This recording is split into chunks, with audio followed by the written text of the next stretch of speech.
హైదరాబాద్లో పలు చోట్ల వర్షం దంచికొడుతోంది. నాలాలు పొంగి పొర్లుతున్నాయి. రోడ్లు కాలువలను తలపిస్తున్నాయి.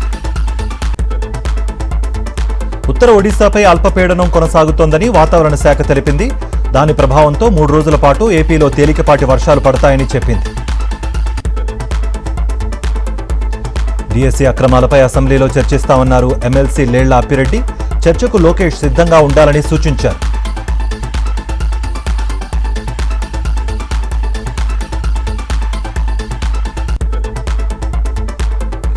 టీడీపీ ఎమ్మెల్యే బోండా ఉమ్మకు మాజీ మంత్రి వెల్లంపల్లి శ్రీనివాస్ సవాల్ విసిరారు.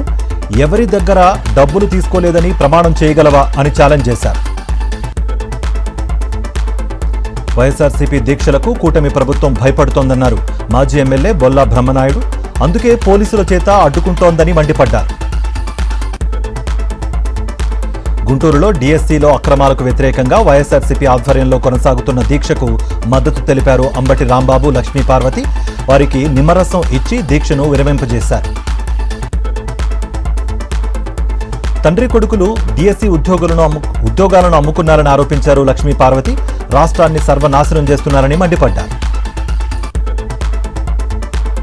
కూటమి ప్రభుత్వం మెగా డిఎస్సీ పేరుతో నిరుద్యోగులను దగా చేసిందన్నారు మాజీ మంత్రి గుడివాడ అమర్నాథ్. వెంటనే అక్రమాలపై సీబీఐ విచారణ జరపాలని డిమాండ్ చేశారు. శ్రీ సత్యసాయి జిల్లా ధర్మవరంలో 3వ రోజు రిలే నిరాహార దీక్షలు కొనసాగుతున్నాయి. డిఎస్సీలో అక్రమాలపై సీబీఐ విచారణ జరపాలని వైఎస్ఆర్సీపీ నేతలు డిమాండ్ చేశారు. టీడీపీ నేతలు దౌర్జన్యంగా ఆటోను కాల్చివేయడంతో బాధితుడికి అండగా నిలిచారు మాజీ మంత్రి ఆర్కే రోజా. కొత్త ఆటోను గిఫ్ట్గా ఇచ్చారు. గత 30 ఏళ్లలో ఇలాంటి కరువు పరిస్థితి ఎప్పుడూ చూడలేదన్నారు మంత్రి కొమటిరెడ్డి వెంకటరెడ్డి. నాగార్జున సాగర్లో నీరు తాగటానికే సరిపోతుందన్నారు. రైతులు ఆరుతడి పంటలను సాగు చేయాలని సూచించారు. ప్రకాశం జిల్లా నూజిళ్లపల్లిలో ఉద్రిక్తత నెలకొంది. అంబేద్కర్ విగ్రహం ఏర్పాటు చేసేందుకు ఎస్సీ కాలనీ వాసులు చేస్తున్న ప్రయత్నాలను కూటమి నేతలు అడ్డుకున్నారు. దీంతో ఇరు వర్గాల మధ్య తోపులాట జరిగింది.